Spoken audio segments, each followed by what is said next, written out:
Long-dated government bonds spiked last week. Now it seems governments could respond by issuing fewer of them. Longer-dated government bonds across developed economies had a bruising week last week as investors got increasingly jittery about the size of US government debt, with the yield also spiking in the UK and Japan. Japan's have turned sharply lower this morning after sources told Reuters the country might switch to issuing fewer longer-term bonds, and the UK says it's also shifting to shorter-term debt. Well, Chris Turner is Global Head of Markets Research at ING.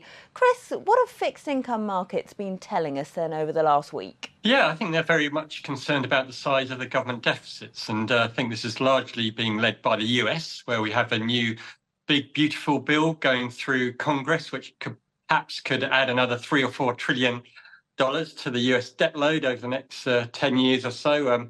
No one looks like they're trying to address the size of that debt at the moment. And yeah, I think there's a big focus from the investment community as to what price they are prepared to finance US debt. And as you're right, it is spreading to Japan and the UK as well. Japan, we hear today, is moving to stabilise its debt, perhaps by issuing fewer 30 and 40-year bonds and more short-term debt. What could that mean? Yeah, I think the debt management agencies of these kind of countries, what they would do, they would conduct surveys of the investment community and say, ask the community which maturity of debt they would be comfortable kind of owning. And if, for example, they get the feedback that the size of issuance in the long end is far too much, then they will be forced to issue shorter dated debt.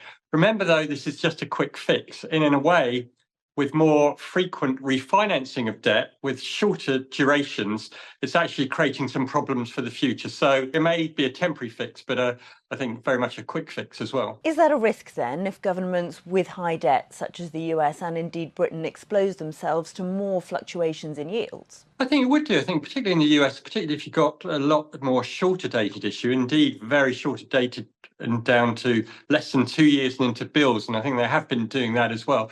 And what that means is you need to come back to the market again and again to kind of refinance your borrowing.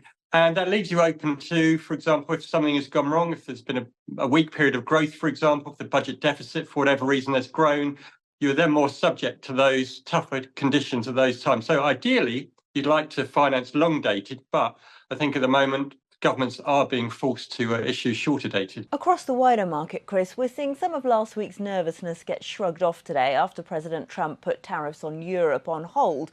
Do you think, though, that that's likely to be short-lived? Probably, yes. I mean, what we've seen since like the start of April, right, after the reciprocal tariffs are a lot of the risk appetite really kind of bouncing around. But I think there probably now is like perhaps decreasing marginal activity or impact on asset markets from the outcome of those. I think the market probably is now concluding that President Trump is more transactional than ideological with his tariffs. And if the right deal is struck, they can be reduced. So I think, as I say, there will be ongoing kind of impact going forward as we get new impact in new updates on kind of Truth Social from President Trump. But perhaps the impacts will be of smaller amplitude.